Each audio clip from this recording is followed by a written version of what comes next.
Si le médical est primordial dans un hôpital, d'autres secteurs le sont tout autant pour la santé des patients, comme l'hygiène des locaux. Savez-vous que les poussières au sol renferment des champignons inoffensifs pour nous, mais qui peuvent générer de graves infections chez les personnes fragilisées? Quant aux microbes, ils aiment se propager rapidement à notre insu, là où ils sont les moins désirés. L'hygiène des locaux est donc primordiale. Une équipe œuvre au quotidien. C'est à elle que l'on doit la propreté du CHM. On compte quelques 150 techniciens de surface qui assurent tous les jours, donc de 7h du matin à 20h le soir, l'entretien des plus de 70 000 m² de surface à entretenir. Pour garantir une hygiène parfaite des locaux, vous le comprenez aisément que le besoin matériel peut être conséquent. On dénombre notamment plus de 36 chariots de nettoyage et plus de 25 autolaveuses.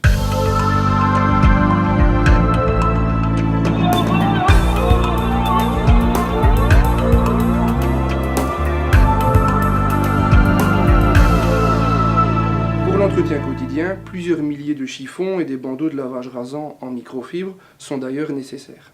Les chariots des techniciens de surface sont préparés et rassemblent le matériel nécessaire et suffisant pour le travail quotidien qui est planifié. Un chariot au design ergonomique est équipé de seaux bleus, munis chacun de 12 chiffons bleus pour le nettoyage des surfaces et du mobilier dans les chambres. Des seaux rouges avec 12 chiffons rouges pour le nettoyage des surfaces et du mobilier, cette fois-ci dans la salle de bain, ainsi que des chiffons blancs pour essuyer. Pour l'entretien manuel des sols, un balai de lavage à plat s'utilisera avec les bandeaux de lavage pré-imprégnés dans de grands bacs bleus. Un balai trapèze et ses feuilles de dépoussiérage seront utilisés à sec pour toute surface au sol. Alors, pourquoi un code couleur? Le code couleur des chiffons s'explique par l'utilisation de produits spécifiques en fonction des zones à laver. Les lavettes bleues sont imprégnées d'un détergent, les chiffons rouges d'un détergent détartrant et les bandeaux de lavage en microfibre d'un détergent. Tous les chiffons sont imprégnés en eau et en produits de nettoyage directement dans les différents seaux de couleur. Le mélange en eau et détergent est effectué grâce à une centrale de dilution automatisée qui se trouve dans la salle de stockage des chariots. Les avantages d'une centrale de dilution sont multiples. Aucun surdosage en produits d'entretien, sécurité du personnel quant à la limitation de manipulation des détergents, et le poids des seaux est réduit par la quantité minimale d'eau transportée. Cette centrale de distribution a permis de réduire la consommation en eau et en produits et d'améliorer l'ergonomie de travail pour un résultat de lavage parfait. La consommation de produits d'entretien est quand même de plus de 15 litres par semaine.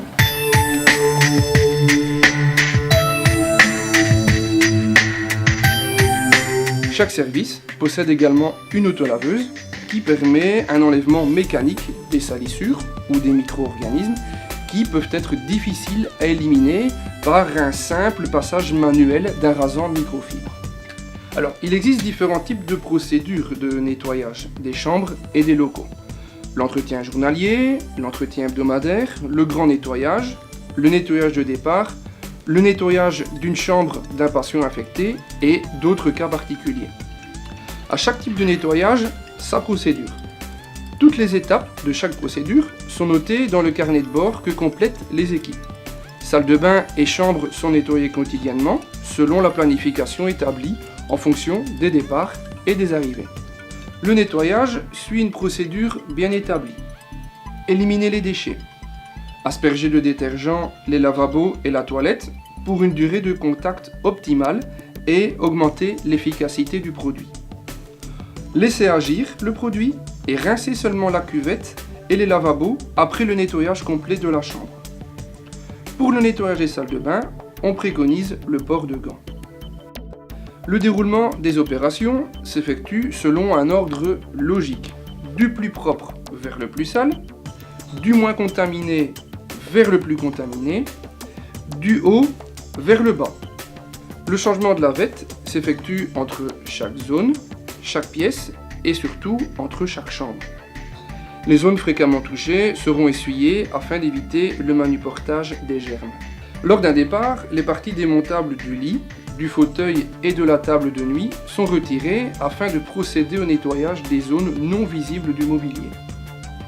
Pour la sécurité des patients et du personnel, il est important de remettre chaque chose à sa place afin d'éliminer les risques de chute et d'accident. Avant de quitter la chambre, un dernier inventaire visuel doit être effectué. Pour le nettoyage d'une chambre infectée par le Clostridium, des mesures très spécifiques sont imposées.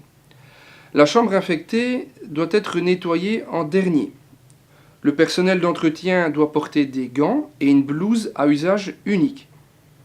Tout l'environnement du patient doit être nettoyé avec un produit sporicide à action rapide pour le nettoyage et la désinfection des surfaces non immergeables.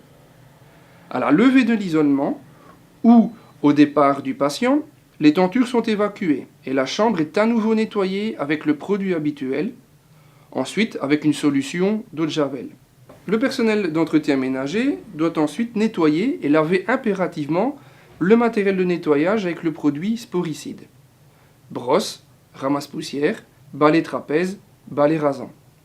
Y a-t-il des cas particuliers ? Oui, bien entendu, notamment les urgences, et plus précisément les salles de soins qui sont nettoyées plusieurs fois par jour, c'est-à-dire après chaque passage d'un patient. Matelas, lavabo, sol, tout y passe. Le bloc opératoire est aussi une exception. Plusieurs méthodes de nettoyage existent car il y a peu de temps entre les opérations, mais le maximum est fait afin de rendre la salle propre pour y accueillir un autre patient. En fin de journée, un nettoyage complet est organisé. Du sol au plafond, en passant par les parois, les dispositifs médicaux, les lampes, les chariots et la table d'opération complètement démontée. Cela dure entre 1 heure et 1 heure et quart. Le personnel est spécifiquement formé pour l'entretien des blocs opératoires. Toutes les lavettes et les rasants microfibres sont lavés et séchés à la lingerie du service entretien ménager. Pour ce faire, le service est équipé de 3 machines à laver et de 4 sèche-linges. Une particularité, les machines à lessiver sont raccordées à une centrale de distribution qui permet de doser la juste quantité en produits de lavage et de rinçage en fonction du programme. Il faut compter sur une consommation annuelle de plus de 1500 litres de produits.